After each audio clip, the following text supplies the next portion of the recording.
Subscribe कीजिए दोस्तों हमारे चैनल को। नोटिफिकेशन पाने के लिए बेल आइकन को प्रेस कीजिए। अस्सलामुअलैकुम।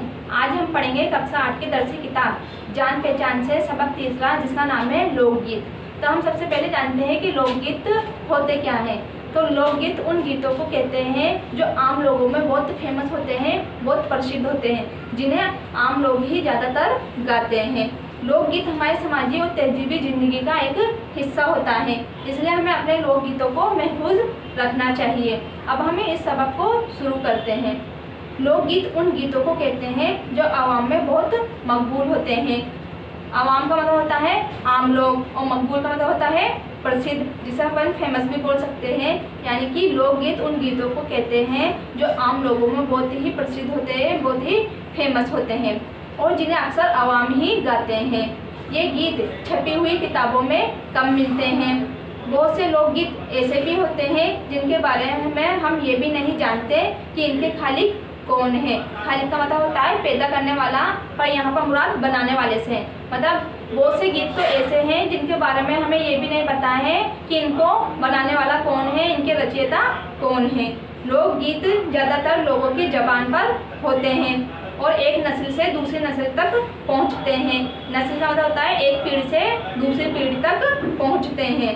लोकगीत अवामी जज्बात, उमंगों, तजुर्बों पर मुबनी होते हैं। मुबनी का मतलब होता है कि बुनियाद पर, यानी कि किसकी बुनियाद पर होते हैं? ये अवामी जज्बात, उमंगों, तजुर्बों पर मुबनी होते हैं। इसीलिए वो किसी गिरोह या कौम की आवाज़ होते हैं। बाद औकात इन गीतों में अवामी ज़िंदगी की मंजर कसी इस तरह होती है कि हमारे नज़रों के सामने उनकी तस्वीर खिंच जाती है। यानी कि उनको इस तरह पेश किया जाता है कि उसका जो पूरा का पूरा दृश्य होता है वो हमारी आंखों के सामने आ जाता है। लोकगीत ऐसे सुरीले और रसीले होते हैं कि पूरे बोल समझ में ना आए तब भी सुनने को जी चाहता है। यानी कि लोकगीतों के बारे में ऐसा कहा जाता है कि इतने सुरीले और इतने रसीले होते हैं कि अगर उसके बोल समझ में नहीं भी आ रहे हो तब भी उसको सुनने के लिए हमारा मन होता है कि इसे सुनते ही रहें। मिली जुली अनजानी कोशिशों से पैदा होने वाले इन गीतों में हर शख्स के लिए अपनापन और प्यार होता है। इसीलिए ये गीत आसानी से याद हो जाते हैं। यानी कि इसमें अपनापन, इन गीतों में अपनापन और प्यार झलकता है, इसलिए ये बहुत ही आसानी से जो है वो याद हो जाते हैं। इनकी ज़बान और ख्याल दोनों सादा होते हैं, यानी कि बहुत ही साधारण बोल में, शब्दों में ये होते हैं, इसलिए ये बहुत ही आसानी से हमें समझ में आ जाते हैं। इन्हें गाने बजाने और इनसे लुत्फ़ लेने के लिए किसी बाकायदा इल्म की ज़रूरत नहीं होती है। यही वजह है कि इनके मौज़ूआत में आम जिंदगी की झलकियों की जगह, यानी कि आम जिंदगी की झलकियों की जगह इनके मौजू में जगह खेत खलियान, बैल गाय, नदी नाले, पनघट, कुएं, तालाब, मेले ठेलों और पैदाइश से लेकर मौत तक के हर किस्म का जिक्र मिलता है। इन्हें गाने के लिए बहुत सी साजों की ज़रूरत भी नहीं होती, यानी कि बहुत से सामानों की जो बजाने के लिए होते हैं, गाने के लिए होते हैं, उनकी भी ज़रूरत नहीं पड़ती है। बस एक सारंगी या बांसुरी, एक तारा, घड़ा, ढोल या एक ढोलक ही काफ़ी है। ये किसी भी साज पर गाए जा सकते हैं और बगैर साज के भी गाए जा सकते हैं। ठुमरी, दादरा, कजरी सब लोकगीतों के अपने अंदाज है। ये सब जो है ये गीतों की एक किस्म होती है, ठुमरी, दादरा, कजरी। बारहमासा भी इसकी मशहूर शक्ल है। जहाँ लोकगीत है वहाँ ज़िंदगी से प्यार है। जाड़ों की रुत में अलाव के आसपास बैठे हुए बचपन के साथी, अलाव मतलब जो आग जलाकर बैठे रहते हैं ना, वो होता है, के साथी किसी जाने पहचाने गीत में सोए हुए सपने जगाते हैं। चांदनी रातों में बचपन की सखियाँ चूड़ियों की खनक और पायलों की झंकार से इन गीतों में चार चांद लगाती है। जब फसलें पकती है और अनाज की सुनहरी बालियाँ दिलों में उमंगें जगाती हैं, तब लोग खुशी से झूम झूम कर नाचते और गाते हैं। जब किसी लड़की की शादी होती है तो उसकी सहेलियाँ और दूसरी अजीज रिश्तेदार औरतें काहे को ब्याही बदेश बाबुल मोरा यहाँ छोड़ ही जाए जैसे दर्द भरे गीत गाती है।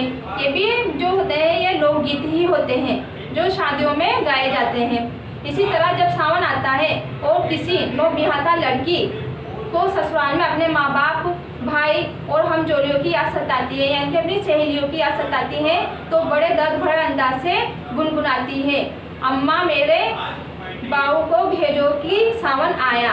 यानी कि वो भी जो गीत गुनगुनाती है अपने ससुराल में नई विवाहिता लड़की यानी कि नई दुल्हन जो होती है, जब उसने अपने पीहर की याद आती है तो वो भी जो गाना गुनगुनाती है वो लोकगीत ही होता है। इसी तरह लड़कियों की शादी में भी गाने गाए जाते हैं। लोकगीतों में देहात और कस्बात की जिंदगी यानी कि गांव की और कस्बों की सामाजिक जिंदगी के सारे रंग साफ नजर आते हैं। अगर शादी का घर हो तो घर की सजावट, दूल्हा दुल्हन, मेहमानों की सज्जन, बारातियों के नाच नखरे, समधनों पर की जाने वाली चोटें, खपतियाँ, सास नंदों की तकरार, देवर भाभी की छेड़छाड़, रत्त जगे, सेहरे, मन्नतें, रुखसती, झूमर, टीका, मेहंदी, उपटन, लाल बने और हरियाली बनी का सारा लिबास और तमाम जेवरात इनमें मौजूद है। यानी कि शादी में जितनी भी चीज़ें इस्तेमाल की जाती है उन सब चीज़ों का इसमें जिक्र कर दिया जाता है। बरसात का बयान हो तो बिजली, कोयल, मोर, कौवा, पपीहा, नदी नाले, ताल तलैया, बाग बगीचे और झूले वगैरह सब शामिल हैं। और जानवरों का जिक्र हो तो गाय, भैंस, मुर्गी, घोड़ा, गधा, कुत्ता, बिल्ली, मक्खी, गर्ज, कोई गोसा ऐसा ना होगा जो लोकगीतों में ना आया होगा।